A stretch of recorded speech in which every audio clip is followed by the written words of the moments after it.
and welcome to a Newsflash episode of Unpacking the Case, the podcast by Davitt Jones Bould, the real estate law specialist.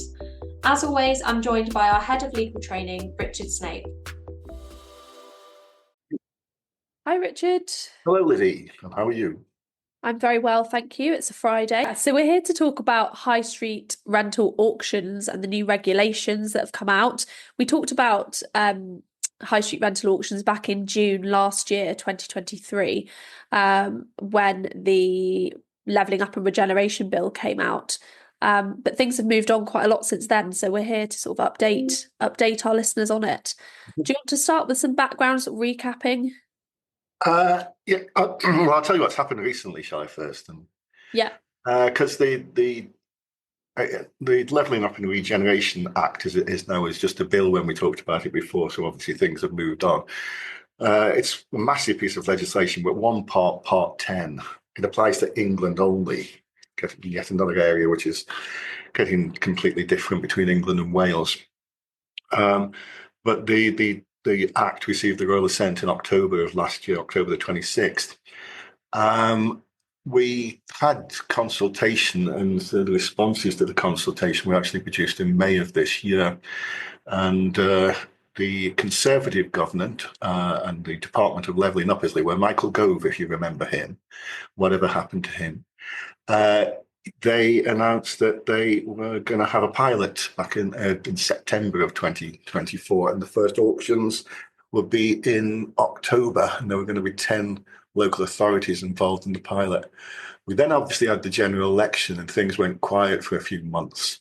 But in September, a junior minister at the Ministry of Housing announced that they would go ahead, and the regulations were actually introduced into Parliament in November.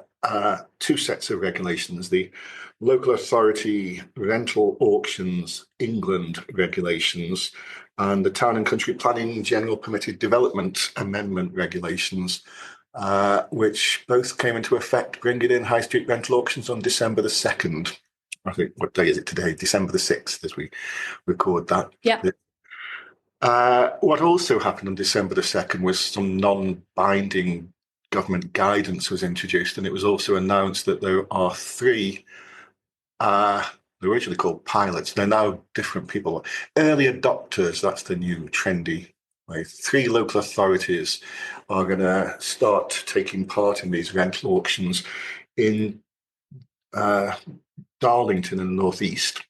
And the other 2 are close to one another, North Nottinghamshire, Mansfield and Bassetlaw. And Bournemouth, Christchurch and Poole, BCP, will take part in an advisory role. Not sure what that means in this. They also say that the government's going to give £1 million or just over £1 million for local authorities to take part in these auctions. And the government's estimate is the average auction is going to cost £5,233. They didn't mention the number of pence. Not sure. Well, we'll perhaps come back to that later. So shall I tell you, remind you of the background to it, and then we'll see what's happened? Yeah, it'd be useful to know what the legislation said in 2023. Well, I mean, it's the primary legislation is sort of largely written in stone in October 2023. We're just waiting for the regulations from November this year. But to just recap a little bit. Basically, local authorities they don't have to, but they can designate high street or town centre areas as being important to the local economy because of a concentration of high street users. And examples would be obviously shops and pubs, restaurants, cafes, meeting places, sports centres, civic centres, light industry, but not heavy industry, not residential, not warehousing. And if the premises have been vacant for at least a year or 366 days in any 2-year period, they can basically notify the landlord that they're going to be put up for auction. They have to think, or they can only do this if they consider occupation will benefit the local community in terms of economy, social society, or environmental impact. And its occupation means occupation by by people on a regular basis, irregular people. So that's the basic idea. The basic principle, as we knew before, is that the local authority can serve. They always call them landlord in the legislation, so I'll stick to that, although they're not landlords until the lease has been granted. But they can serve an initial letting notice, 10 weeks initial letting notice, but after 8 weeks, they can serve a final letting notice on the landlord that we're going to sort of let out the premises. The landlord can object to the final letting notice and counter notice within 2 weeks on various grounds. I think 7 of them, but most obviously that they intend to occupy for their own purposes, or intend to carry out works on the premises, a bit like grounds G and F of the 54 Landlord and Tenant Act, similar to that. But eventually, and this is where we didn't know the detail until recently, then the property can be put up for auction. The guidance says, the previous guidance said that first they should engage with the landlord, go for this automatically. Also, I mean, it's in the legislation that the landlord can't let out the premises or carry out works without the local authority's consent, not to be unreasonably withheld unless there's already an agreement for lease before the notices are served. So that was the idea. And all we knew about the lease was that it was going to be 54 Act excluded, contracted out, and between 1 to 5 years in duration. Oh, the other thing is, I think probably going to be quite controversial, is you don't need the consent of a superior landlord or a consent of a mortgagee to go through the letting process. And if the landlord doesn't cooperate, the local authority can enter into a contract themselves, although the landlord will still be the landlord. But the regulations have now given us the sort of time frames, if you like. Yeah, so what do the regulations say? Well, the Permitted Development Amendment, General Permitted Development Amendment regs, basically say that you won't need planning permission for a change of use of the premises. If you wouldn't, most of those uses I mentioned are within Class E, which is commercial, business, and service use. But some aren't, like takeaways or drinking establishments, and cinemas, live performance venues, and the like. In which case, for the duration of the lease, you won't need planning permission for a change of use. But after that particular lease has come to an end, if you want to continue with that use, you would. That's the first set of regs. It's the one that gives the time schedule is the rental auctions regulations, and they basically say it's going to take around about 11 weeks. The local authority will pay for a survey for one, and the survey will sort of detail works that are needed on the premises. They'll also pay for searches and legal fees and things like that, which is going to put a lot of local authorities off, quite honestly, because they haven't got the money, even if £1 million has been made available collectively.